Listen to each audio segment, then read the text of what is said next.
Hello my friend, नमस्ते और प्यार भरा सलाम। इस वीडियो में आपको बताने वाला हूं डबल रोलिंग पाइप का डिग्री कैलकुलेशन के बारे में। यह जो डिज़ाइन है एक हमारे फ्रेंड है, हमारे चैनल का सब्सक्राइबर हैं, जो भेजे हैं देखने के लिए कि यहाँ पर इस तरीक़ा से हमारा लाइन है जो कि लेटरल ब्रांच यहाँ पर एक लग रहा है और यहाँ पर डिग्री में एल्बो लग रहा है। तो इसका हमें डिग्री कैसे पता करेंगे कि यहाँ पर एल्बो जो है कितना डिग्री में रहेगा। और ये जो है डबल रोलिंग में है, देख सकते हैं हॉरिजॉन्टल रोलिंग है और वर्टिकल रोलिंग है। तो यहाँ पर जो लेटरल ब्रांच जो बनेगा उसका डिग्री कितना रहेगा, यहाँ पर एल्बो जो है उसका डिग्री कितना रहेगा, यह हम कैसे पता करेंगे, इसका हम कैलकुलेशन कैसे करेंगे।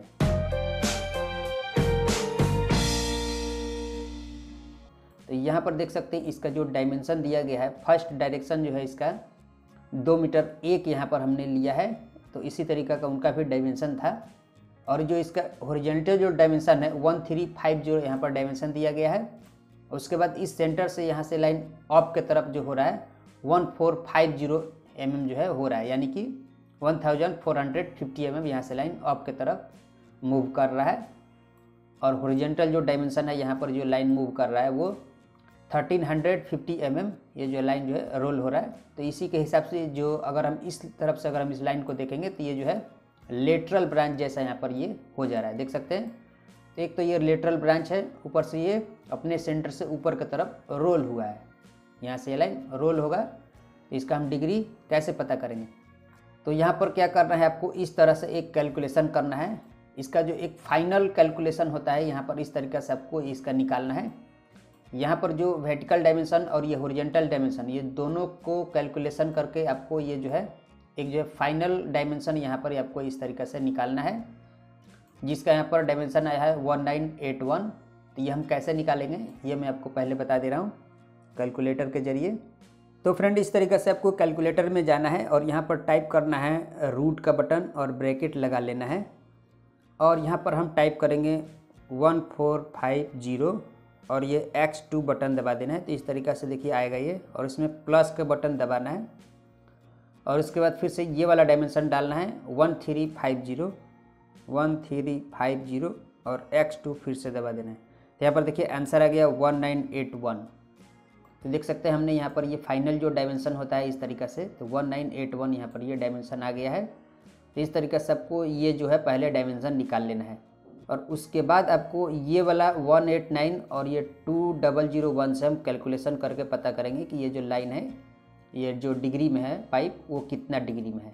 अब इसके बाद आपको कैलकुलेटर में tan इनवर्स टाइप करना है और यहाँ पर टाइप करना है आपको ये 1981 और डिवाइड करना है 2001 से। तो देख सकते हैं यहाँ पर आंसर आ गया 44.7 डिग्री। 44.7 डिग्री ये जो लाइन है 44.7 डिग्री में है। इस तरीक़े से आपको डिग्री पता करना है। तो यहाँ पर जो एल्बो रहेगा वो 44.7 डिग्री का ही रहेगा। देख सकते हैं यहाँ पर हमने ये यहाँ पर लिख दिया कि ये जो एल्बो है वो 44.7 डिग्री का रहेगा इस तरीक़े से। अब जो यहाँ पर जो ब्रांच है वो यहाँ पर हमने कैलकुलेशन करके दिखाया है कि यहाँ पर हॉरिजॉन्टल जो रोलिंग हो रहा है 34 डिग्री यहाँ से उस तरफ रोल होगा। और उसके बाद ऊपर जो रोल होगा ये जो है यानी कि 34 डिग्री का लेटरल ब्रांच आपको पहले इसमें बनाना है। 34 डिग्री का लेटरल ब्रांच बनेगा और ब्रांच बनने के बाद ये ऊपर की तरफ जब ये रोल हो रहा है तो वो 31 डिग्री में ये ऊपर की तरफ रोल होगा। तो ये जो कैलकुलेशन है सही है कि नहीं है आप हमें कमेंट करके ज़रूर बताइएगा। इसका हमने कैलकुलेशन कैसे किया, ये 34 डिग्री और ये 31 डिग्री कैसे आया वो भी मैं आपको बता दे रहा हूँ। देख सकते हैं यहाँ पर ये 34 डिग्री है, हॉरिजॉन्टल डिग्री यानी कि लेटरल ब्रांच जो है 34 डिग्री में रहेगा। और यहाँ इसी सेंटर से ऊपर की तरफ जब ये रोल किया जाएगा तो 31 डिग्री ऊपर की तरफ रोल रहेगा।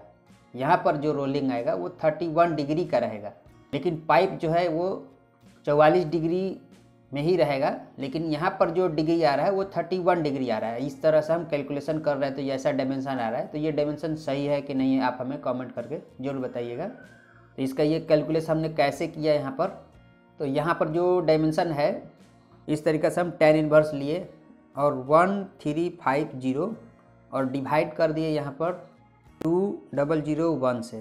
तो यहाँ पर देखिए आंसर आ गया 34 डिग्री। तो ये हॉरिजॉन्टल डिग्री हो गया ये वाला डायमेंशन, और ये वाला डायमेंशन से हमने डिवाइड किया tan इनवर्स लगा करके, तो ये जो है डिग्री निकल गया।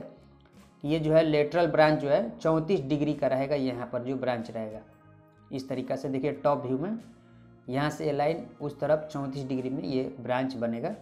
उसके बाद ये यहाँ से ये ऊपर की तरफ 31 डिग्री ऊपर की तरफ ये रोल हो रहा है, ऐसा यहाँ पर कैलकुलेशन आ रहा है। तो ये मैंने कैलकुलेशन कैसे किया, इस तरीक़े से रूट का बटन हमने लिया है और उसके बाद ब्रैकेट लगाया है और यहाँ पर हमने ये वाला डायमेंशन लिया है हॉरिजॉन्टल डायमेंशन 1350 जो है यहाँ से जो इस तरफ रोल हो रहा है, तो 1350 x2 और प्लस और ये वाला डायमेंशन लेना है जो यहाँ से लाइन यहाँ से जो ये दूरी डायमेंशन दिया गया है 2 मीटर 1 mm, ये जो डायमेंशन दिया गया है इस तरीक़े से आपको ये 2 मीटर 1 mm लेना है और x2 कर देना है। तो यहाँ पर देखिए आंसर आ गया 2413। यहाँ पर हमने लिख दिया है 2413, ये वाला जो लाइनिंग है इसका डायमेंशन यहाँ पर ये निकला 2413। उसके बाद हम ये वाला डायमेंशन से जो वर्टिकल डायमेंशन है इस ये वाला जो यहाँ से लाइन अप की तरफ जो रोलिंग हो रहा है वो 1450 mm है और इस लाइन का डायमेंशन हो गया 2413 mm है। इसके हिसाब से हम कैलकुलेशन किए हैं tan इनवर्स और यहाँ पर 1450 डिवाइड 2413, यहाँ पर इस तरीके से हमने ये डायमेंशन लिया तो यहाँ पर देखिए आंसर आ गया 31 डिग्री, यानी कि ये जो है यहाँ से ऊपर की तरफ 31 डिग्री यहाँ से हमें दिखा रहा है कि ये 31 डिग्री यहाँ का जो डिग्री रहेगा 31 डिग्री में, यानी कि ये रोल होगा। अगर ये वाला डायमेंशन और ये वाला डायमेंशन दोनों बराबर आता तब ये 45 डिग्री होता है, लेकिन ये डायमेंशन कम है और ये डायमेंशन ज़्यादा है, ये 45 डिग्री से कम ही डिग्री आना चाहिए, इसके हिसाब से मैंने यहाँ पर ये 31 डिग्री दिया है।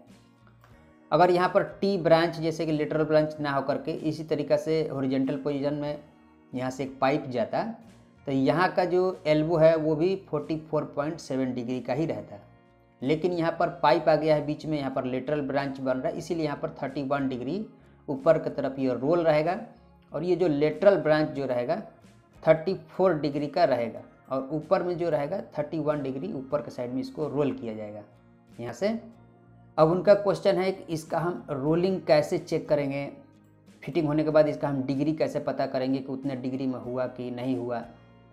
तो उतना ज़्यादा आपको चेक करने का ज़रूरत नहीं है, सिर्फ आपको 34 डिग्री आपको लिख करके और आपको ब्रांच जो है बना लेना है। जब आप ब्रांच इस तरीक़े से 34 डिग्री में लगा लेंगे और उसको 31 डिग्री ऊपर की तरफ जब आप रोल करके फिटिंग कर देंगे और यहाँ पर 44 डिग्री का एल्बो भी लग जाएगा, उसके बाद आपको फाइनल में अगर आपको चेक करना है कि उतना डायमेंशन यहाँ पर आ रहा है या नहीं आ रहा है, तो आपको यहाँ पर एक राइट एंगल लगा करके इस तरीके से लाइन डोरी खींचना होगा, फिर इसमें प्लम्प डाउन करना होगा। उसके बाद आपको ये दूरी देखना होगा कि ये 1350 जो डायमेंशन दिया गया है ड्राइंग में उतना डायमेंशन हुआ कि नहीं हुआ। इसके सेंटर से ब्रांच के सेंटर से ऐसे लाइन डोरी और राइट एंगल लगा करके और इसमें प्लम्प डाउन करके और इसका डायमेंशन हम चेक करेंगे कि उतना डायमेंशन है या नहीं है। उसके बाद यहीं से प्लम्प डाउन करेंगे और यहाँ से और यहाँ तक का दूरी चेक करेंगे कि 2 मीटर 413 mm उतना डायमेंशन आ रहा है या नहीं। अगर उतना डायमेंशन है तो ये लाइन बिल्कुल सही है, कोई इसमें गड़बड़ी नहीं है। ये पाइप के सेंटर से और ये पाइप का सेंटर जो है हाइट डायमेंशन 1450 mm आना चाहिए। इसके सेंटर से जो ये डायमेंशन दिया गया है कि 1450 mm सेंटर से अप में जा रहा है, तो वाटर लेवल से हम चेक करेंगे, यहाँ पर कोई भी चीज़ लगा लेंगे कि ये लाइन जो है 1450 mm उतना हाइट पर है या नहीं है। तो अगर उतना लाइन उतने हाइट पर है, वाटर लेवल के जरिए चेक करेंगे, उतने हाइट पर है तो आपका लाइन बराबर है, उतना ज़्यादा आपको चेक करने का ज़रूरत नहीं है। तो 45 डिग्री का भी यहाँ पर आपको एल्बो अगर लगाते हैं तो वो भी लग जाएगा और बिल्कुल आसानी से आपको इस तरीक़ा से जो है लेटरल ब्रांच जैसा आपको वो दिखेगा, देख सकते हैं। सिर्फ आपको इसको जो है 34 डिग्री में यहाँ से आपको लेटरल ब्रांच इस तरीके से बनाना है और ऊपर की तरफ 31 डिग्री रोल कर देना है। तो ये जो कैलकुलेशन है थोड़ा सा मुझे भी कन्फ्यूजन है, आप लोग बताइए कि यह जो कैलकुलेशन है सही है कि गलत है, कमेंट करके ज़रूर बताइएगा आप लोग। अगर इसमें कुछ मिस्टेक हुआ या फिर कोई गड़बड़ है तो अपने वेबसाइट पर मैं अपडेट कर दूंगा। ये जो फार्मूला है, ये जो कैलकुलेशन मैं अपने वेबसाइट पर भी लिख करके रखा हूँ, fitterdtraining.com हमारा वेबसाइट का नाम है। तो वहाँ पर हम ये कैलकुलेशन डाल के रखे हैं। अगर उसमें आपको लगता है कि नहीं ये आप वहाँ पर अपडेट होना चाहिए, ये उसमें थोड़ा सा गड़बड़ है, तो अपने वेबसाइट पर मैं वहाँ पर अपडेट कर दूँगा, वहाँ से आप इसको विजिट करके देख सकते हैं।